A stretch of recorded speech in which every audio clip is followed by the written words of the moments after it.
We are here with Ised Santiago, who works as social worker in the Dedicated Senior Medical Center in Florida. How are you, Ised? I'm doing good.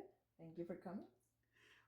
Tell us, many years you have been in this career, and what is motivating you to choose this career?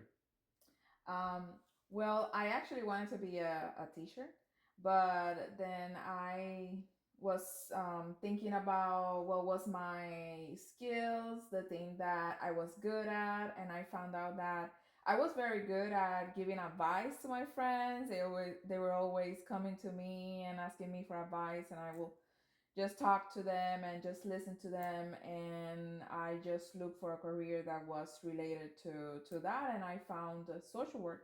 So I got into the university in Puerto Rico, and I love it. I love all the classes that I was taking, and I knew that I was meant to be a social worker. I find out that you also dedicate yourself to helping people from the church. You are a member, so tell me a little bit more about that. Yes, I've been. It's called. It's a teacher. In the church, but we call it catechist.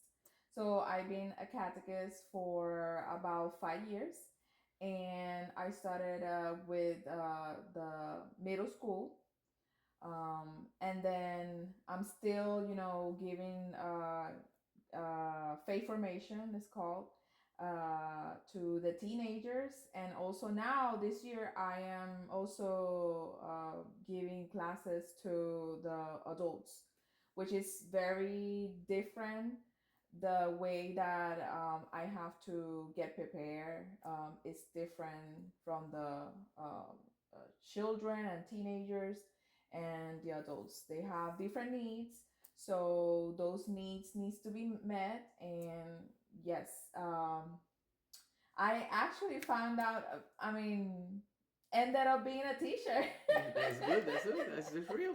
That's true. Yes, yes. All right. So tell us, how many years you have been in this career? It's been 10 years. Um, 10 years being as a social worker. I've been working mostly with seniors, but I have worked with children. I did my internship in a Head Start program, which I serve children of they were from 3 to 5 years old, and then I have served women, men, all ages. I have had the privilege to serve all populations. I imagine that you must have many stories, and any particular that you want to share with us? Yes, there's so many many stories, but I'm gonna share you this one. Um, so a patient came to me saying that he was gonna be evicted in 30 days. Of course, with the housing crisis in Florida, well, in all United States and I think around the world, Mhm. there's very limited possibility to find a place within his budget. So I told him, well, what we have right now, I can refer you to a rooming house. It's called rooming house. It's called transitional house. Basically, the kind of living arrangement is that is a normal house, and then you rent a room, and that's what we call a rooming house. So that was in his budget. I refer him to a city called Winter Heaven, and he loved it. But the thing was that his wheelchair was too big, so it didn't fit in Okay. so he was not able to live in there. So I talked to his doctor to see if he can get another wheelchair, a smaller wheelchair. But the doctor said that the wheelchair that he had, it was just approved for him, so the insurance was not gonna give him another wheelchair. So I started calling a place called Visti in Lakeland, and they happen to have a wheelchair.